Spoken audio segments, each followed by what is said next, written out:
En el nombre de Dios, el todo misericordioso y compasivo, bienvenidos a su programa Cultura y Conocimiento del Islam. Hemos pasado unos días que no hemos estado llegando hacia su intimidad, producto de una serie de cambios y arreglos que estamos haciendo día con día para ir mejorando el espacio Cultura y Conocimiento del Islam. En esta ocasión, para retomar esa labor que habíamos dejado pausada, vamos a hablar sobre Pablo, un personaje que en el mundo cristiano es bastante renombrado y hasta cierto punto le dan más preponderancia que al mismo Jesús, que la paz y la bendición de Dios sean con él. Pero eso lo vamos a ir aclarando conforme desarrollemos el tema. Pero antes, quiero que le demos la bienvenida a Bilal. Bienvenido nuevamente. Muchísimas gracias por la invitación a este programa, Cultura y Conocimiento del Islam. De hecho, ya teníamos casi 2 meses de no dirigirnos a los amigos que siempre están pendientes. Fíjate, a pesar de que han pasado ya 8 semanas desde la última emisión de un programa, siempre se están suscribiendo y siempre están dejándonos sus sugerencias y sobre todo sus inquietudes en relación, en este caso, al mundo islámico y algunos personajes también que de alguna forma impactan al mundo islámico. Así es que muy agradecido y obviamente también agradecido por los amigos que están en sintonía de este programa. Bilal, he estado revisando el comportamiento de los videos y he estado notando que hay videos desde hace 2 años que están volviendo a ser vistos por gente que por primera vez los logran visualizar en la búsqueda que tienen ellos en la red, tanto en YouTube como en Facebook. Hay comentarios que siguen, como siempre, hay comentarios muy positivos, alentadores, y hay también comentarios que dejan mucho que desear, producto también del mismo desconocimiento que adolecemos en estas regiones. Pero bien, para no hacer muy largo, dado que es un programa muy corto y debemos de abordar muchas temáticas sobre esto, me gustaría que empezáramos hablando, Bilal, ¿qué se sabe con certeza referente a Pablo? Bueno, Pablo es un personaje importantísimo en el desarrollo del pensamiento cristiano primitivo. De hecho, como ya lo apuntabas al principio del programa, creo que después de la figura de Jesús, Pablo es el personaje más influyente en el cristianismo actual.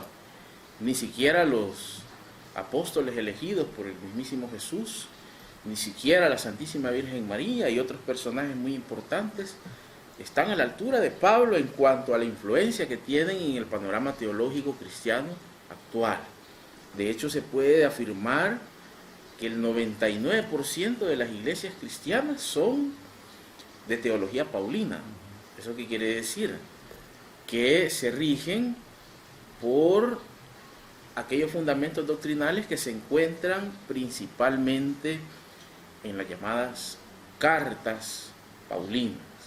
Que de hecho, déjame decirte, y este es un dato interesante que a lo mejor alguna gente no lo sabe de los amigos que nos están viendo, que de las cartas paulinas que se encuentran en el Nuevo Testamento, no todas son escritas por Pablo.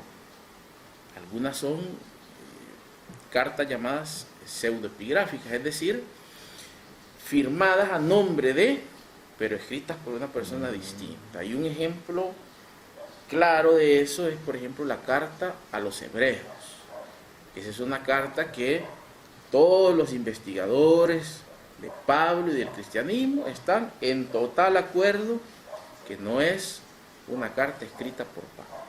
¿Y cómo han llegado a esas conclusiones? Pues por medio del estudio del lenguaje, ¿no?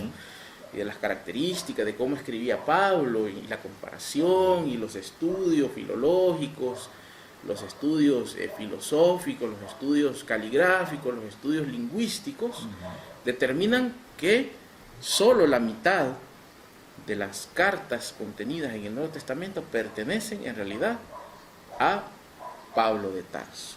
Bien, ¿qué otras cosas se saben con certeza de Pablo? Ya respondiendo directamente a la pregunta, se sabe que fue fariseo, porque eso él mismo lo confiesa. Se sabe que persiguió a los primeros seguidores de Jesús, porque también él mismo confiesa haber perseguido a los primeros seguidores de Jesús. Se sabe también con certeza que Pablo fue un personaje polémico y controversial en el mundo del cristianismo primitivo. Fíjate, cosa más curiosa, porque hoy es un personaje totalmente influyente, pero que en el libro de los Hechos de los Apóstoles, que es un libro escrito según la tradición por Lucas, el autor del tercer evangelio, ahí está detallado todos estos rasgos conflictivos de Pablo, que es una cosa que rara vez se suele tocar, por ejemplo, en los púlpitos de las iglesias o en las clases que se suelen dar sobre introducción a la religión cristiana. Claro que hay autores muy respetables, académicos, que aunque son defensores de la misión apostólica de Pablo, no pueden evitar el hecho de hablar de estas cosas que son controversiales alrededor de la vida de Pablo. Fíjate que aquí tengo 3 investigaciones hechas sobre la vida de Pablo. Hay una muy importante que se llama Pablo, apóstol del corazón liberado, que es una traducción de un trabajo originalmente escrito en inglés de Frederick Bruce. Es una investigación de más de 600 páginas. Frederick Bruce es uno de los defensores acérrimos de la misión de Pablo. Sin embargo, es un académico, profesor del Nuevo Testamento, etc. Luego tenemos otra investigación de Robert Banks también y del profesor Panayiotis, que también hablan sobre la misión de Pablo. Los 3 cristianos y los 3 defensores de la misión. Sin embargo, Gafar, déjame decirte que ellos mismos han dicho las cosas que nosotros estamos aquí afirmando, que una de las características de la misión de Pablo era su polémica. De hecho, ¿sabías vos que, por ejemplo, algunos de los apóstoles y de los primeros seguidores de Jesús no confiaban en él? Y eso puedes leerlo en los Hechos de los Apóstoles, capítulo 9, versículo 26. ¿Cómo se dice claramente? Que había personajes influyentes de Jerusalén que le tenían desconfianza a Pablo. No confiaban, dice el texto, en que fuera apóstol. Esta es cosa más curiosa. De hecho, esa es otra cosa en la que hay certeza, de que el título de apóstol es un título que no se lo da ni la iglesia de Jerusalén, que es la primera de las grandes iglesias, ¿no? La iglesia madre, ¿verdad? Ni se lo confiere tampoco ninguno de los apóstoles históricos, sino que ese es un título que él adopta, que él mismo se da. En los Hechos de los Apóstoles hay un solo versículo en donde se le nombra a Pablo con el nombre de apóstol, pero junto con Bernabé, y ninguno de los dos fueron apóstoles elegidos por Jesús. Entonces es otra cosa en la que hay certeza, que no fue apóstol elegido por Jesús. Claro, aquí pueden haber interpretaciones distintas y algunos pueden decir de que en el camino a Damasco y que en la aparición que tuvo de Jesús, pues eso es una evidencia, ¿no? de que Pablo fue llamado a la misión apostólica, pero eso está en la discusión. Nosotros estamos hablando de lo que dicen los textos. Problemas con otros apóstoles. Hay una discusión que la relata el mismo Pablo, ¿no? en los Corintios, en donde tiene un agarrón terrible con Pedro. Incluso le llama hipócrita. Es cosa más tremenda. Problemas con Bernabé. Problemas con Juan Marcos. Problemas con los enviados de Santiago, hermano de Jesús.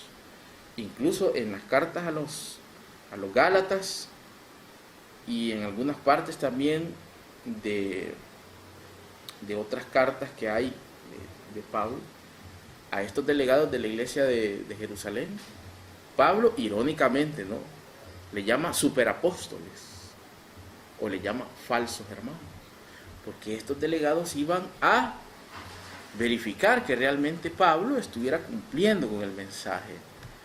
Y se llevaron ciertas sorpresas y seguramente hubo fricciones, de tal forma que Pablo le llama, ¿no?, mentirosos, superapóstoles, dice falsos hermanos, etc.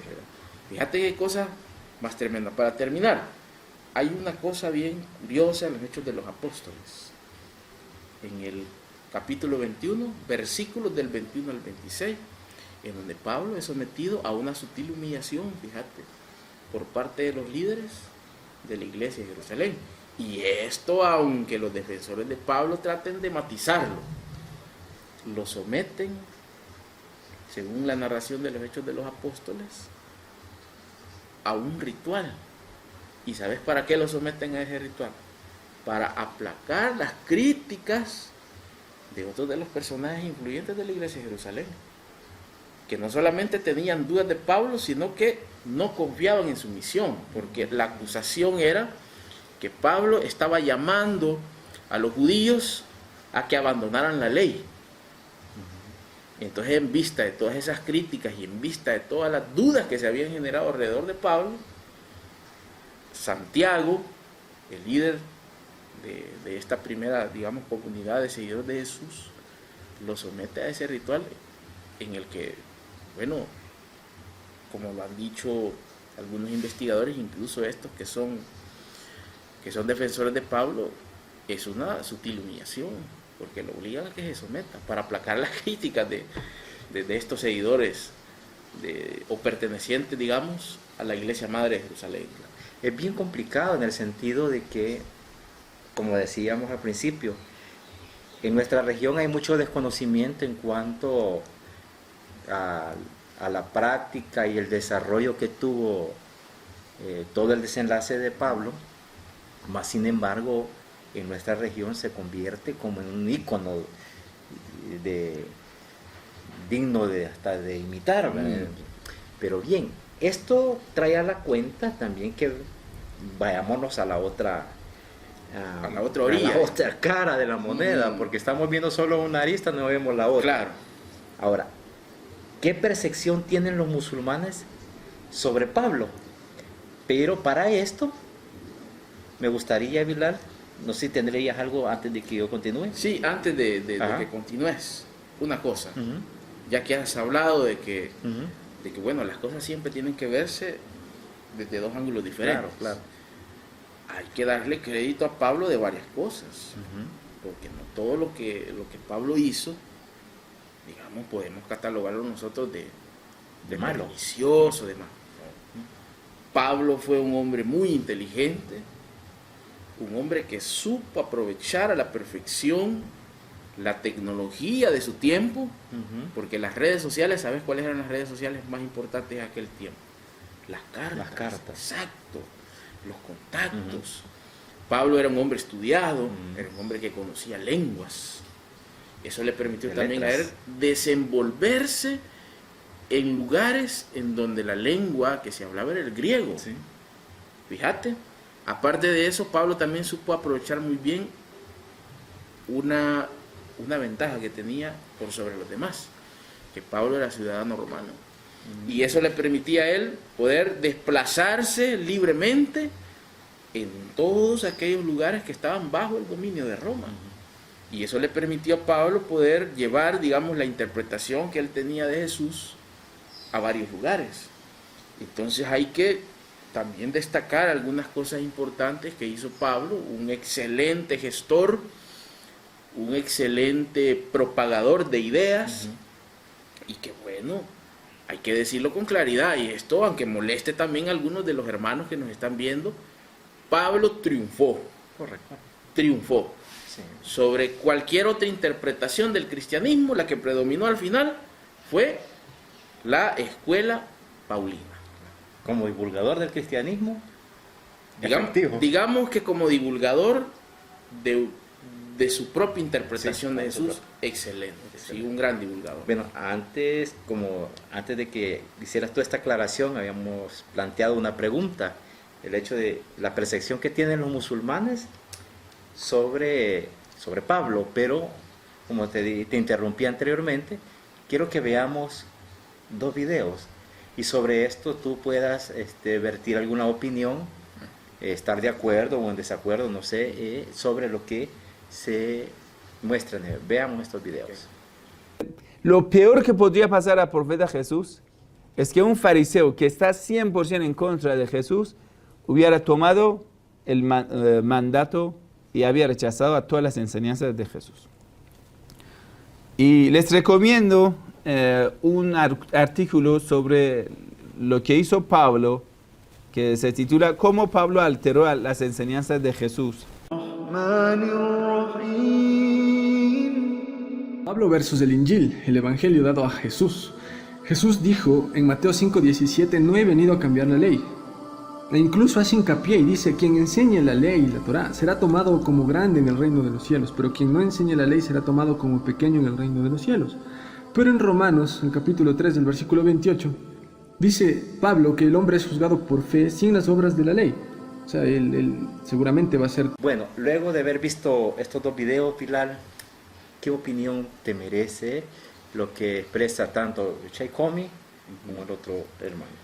Bueno, son 2 videos que nos sirven en este análisis porque precisamente expresan de alguna forma la percepción que se tiene en la actualidad sobre Pablo, que es una percepción negativa, que es una percepción que se basa en que Pablo distorsionó el mensaje original de Jesús y que por ende se podría calificar, según estos análisis, se podría decir de que Pablo es el fundador de lo que actualmente conocemos como el cristianismo. Cosa que yo te voy a decir algo. En los últimos 50 años han surgido nuevos enfoques en cuanto a la investigación sobre la vida de Pablo. Hay uno llamado precisamente Nuevo Enfoque sobre la vida de Pablo de Tarso, que dice que en realidad Pablo no quiso de ninguna manera fundar ninguna religión nueva, sino que lo que pretendía Pablo era introducir en el judaísmo reformas. En los últimos años ha surgido otra tendencia denominada Nuevo Enfoque Radical sobre la vida de Pablo de Tarso. ¿Y qué es lo que dice este Nuevo Enfoque Radical? Este Nuevo Enfoque Radical dice que en realidad Pablo ni pretendió fundar nada y ni pretendió introducir ningún tipo de reformas en el judaísmo, sino que su pretensión era introducir a los gentiles a Israel, es decir, abrirle las puertas. Bueno, cosa que en realidad hizo, porque la verdad es que con su predicación a estas personas de origen pagano, ¿no? Que no conocían el mensaje o la interpretación que Pablo llevó de Jesús, pues lo que logró Pablo fue realmente que una gran cantidad de gentiles ingresaran, digamos, al mundo o que se sumaran a las filas de los seguidores de Jesús. Entonces, hay que tener en cuenta eso. Bueno, siguiendo con el tema de la percepción que tienen los musulmanes sobre Pablo, como decíamos, estos pequeños fragmentos de videos resumen qué es lo que piensa la mayoría de los musulmanes sobre el apóstol Pablo, que de hecho lo catalogan como el distorsionador del mensaje de Jesús. Ahora, Bilal, ya teniendo claro este panorama, vámonos a una parte bien importante, que es la que en el caso del Islam siempre estamos basándonos en las discusiones y en la investigación. Textos. ¿Qué dicen los textos islámicos sobre Pablo? Bueno, en realidad los textos islámicos por excelencia son el Corán, obviamente la fuente principal, los hadices. Luego hay toda una serie de libros, toda una literatura hecha por sabios, por personas conocedoras de las fuentes islámicas. En cuanto al Corán y los hadices, bueno, el Corán no dice nada sobre el apóstol Pablo con nombre y apellido. Sin embargo, te voy a decir algo. La sura 36, que es la sura Yasin, Aleyas, desde la 13 a la 32. Hablan sobre algo importante, hablan sobre unos mensajeros que fueron enviados a unas ciudades. Hay un comentario suní, que es un comentario, digamos, relativamente antiguo, que es el comentario de Al-Qurtubi, un sabio hispanoárabe, de la época de Al-Ándalus, que yo no sé qué peso tendrá en realidad en el mundo suní actual, desconozco. Sin embargo, en el comentario que él hace del Corán sobre estos capítulos que hemos mencionado, él dice que Jesús envió a 3 mensajeros a la ciudad de Antioquía, que es la ciudad en donde fueron llamados por primera vez cristianos algunos seguidores de Jesús. Y él dice que uno de los que fue enviado por Jesús a esta ciudad fue Bulus. Bulus no es más que la arabización de Pablo. Ahora, en la escuela Shia, que es la que me corresponde, la traducción coránica más reciente que hay en español, que es la de González Bornes, Raúl González Bornes, sobre estos mismos versículos, dice él, fíjate bien en la nota al pie, que la mayoría de los exégetas de la Shia está de acuerdo en que Jesús envió a 3 mensajeros a esa ciudad. Y dentro de esos 3 estaba Bulus, es decir, Pablo. Entonces ahí se abre un interrogante. Sí. Quiere decir de que entonces no todos los musulmanes, bueno, a menos que se trate de otro Pablo, que ahí ya sería una cuestión un poco más complicada, porque habría que ver qué Pablo es ese, ¿no? Correcto. Si se tratara de un Pablo distinto. Pero si se trata del Pablo histórico del que estamos hablando, ¿esto qué quiere decir, Gafar? Quiere decir de que no todos los musulmanes tienen una percepción estrictamente negativa de Pablo, sino que puede darse la posibilidad, como decía un investigador del cristianismo primitivo, Antonio Piñero, que probablemente los que sí tenían la intención de haber fundado algo nuevo fueron los seguidores de Pablo, y no necesariamente Pablo. Entonces podría ser de que por ahí vaya esta cuestión, pero sí te digo, es curioso leer en textos que han sido hechos por musulmanes, en este caso comentarios, que Pablo era uno de los enviados por Jesús a esa ciudad, es decir, gozaba de la confianza de Jesús. Por lo tanto, ahí se caería a pedazos, si eso fuera cierto, se caería a pedazos todo ese discurso que se ha construido en el mundo islámico alrededor de Pablo. Es un tema interesante que hay que investigar. Esto está abierto a la investigación, esto está abierto a la comprobación. Ahora, en los hadices yo solo, en una muy breve indagación, pude encontrar en un libro en inglés que hay un hadiz que según este libro se puede encontrar en el Bihar al-Anwar, que es una de las colecciones más importantes de hadices, en las que también hablaría que uno de los seguidores de Jesús, seguidor de confianza, habría sido Pablo. Fíjate. Entonces, bueno, habría que darle más investigación a este tema, pero por lo menos ya hay un indicio. Ya hay un indicio y hay un elemento nuevo, que por lo general no se suele tocar también en el mundo islámico. Esto quizás o por falta de investigación o por prejuicios, ¿no? Pero bueno, nosotros estamos abiertos a estas cosas y la investigación es la que nos lleva, ¿no?, a plantearnos esta clase de temas. Esto que tú dices, por falta de investigación, me trae a cuenta el hecho de que muchos países del mundo islámico, ante el desconocimiento de tantos textos e investigaciones del cristianismo, fácilmente pueden atacar o contradecir cosas, producto mismo que no tienen el acceso a ese tipo de información, bibliografía en todo caso, que estarían cayendo en la trampa de estar refiriéndose en la temática como algo nocivo y negativo. Ahora, ¿qué podríamos hacer en este caso para poder ayudar a los hermanos, en este caso de los países donde es únicamente el Islam el que predomina, y poder facilitarles el hecho de que también hay una cara diferente que no ha sido investigada. No es porque no quieran, porque a veces no está en el acceso de los documentos. Sí, en algunos casos, bueno, habría que ponerse también en los zapatos de algunas personas que, bueno, hay países en los que, digo yo, que el acceso a estas investigaciones es casi imposible. Sí, por ejemplo, Arabia Saudita, por ponerte un ejemplo. Ajá. En donde imagino yo que hay todo un comité de censura sobre libros que entran, que salen, etcétera. Correcto.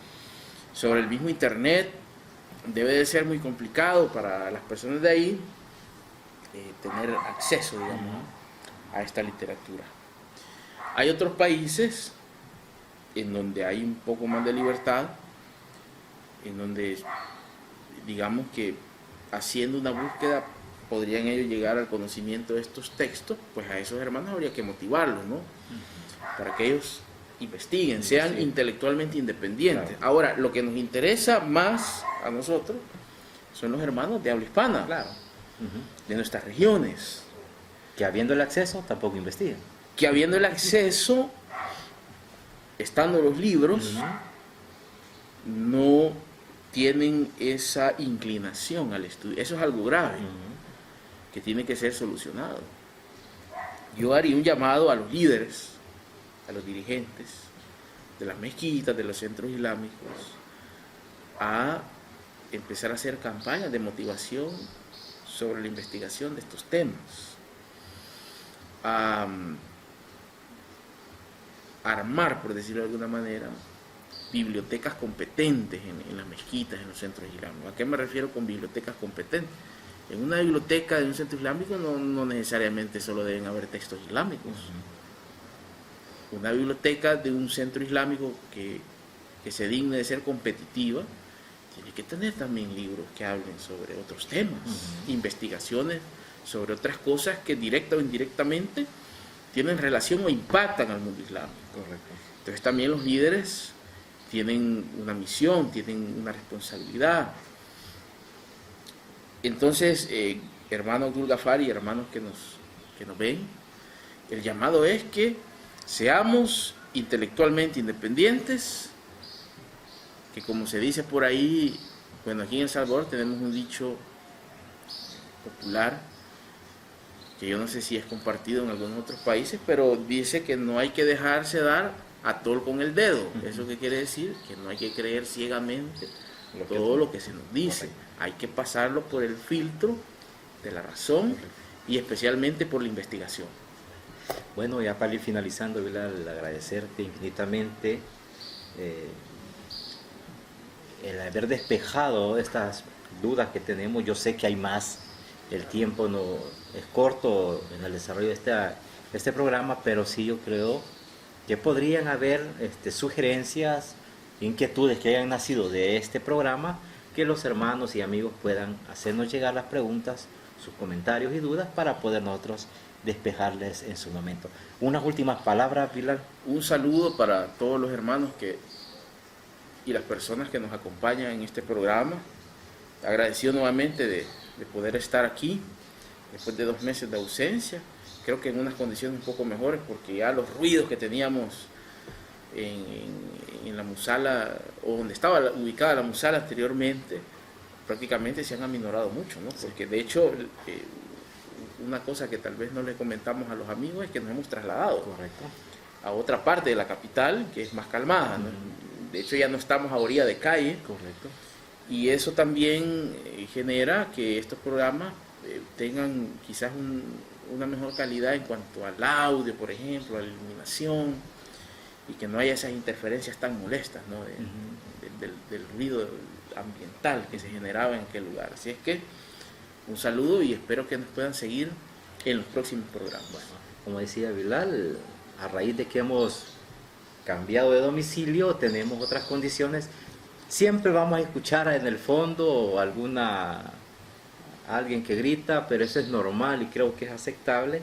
Pero sí, aquí estruendo que teníamos, eso ya se superó definitivamente. Bueno, no me resta más que invitarles siempre a sintonizar cultura y conocimiento del Islam. A los amigos y hermanos que ya nos siguen, gracias por ser fieles a este programa, y a los nuevos que van sumándose, bienvenidos. No les quepa la menor duda que seguimos con todo el entusiasmo y la energía para producir temáticas que sean de interés y que salgan del contenido común que usualmente vemos en las redes. Como les dije al principio, que la paz y la bendición de Dios sean con ustedes. Nos vemos y los escuchamos el próximo viernes a partir de las 7 de la noche. Cuídense mucho, hasta la próxima.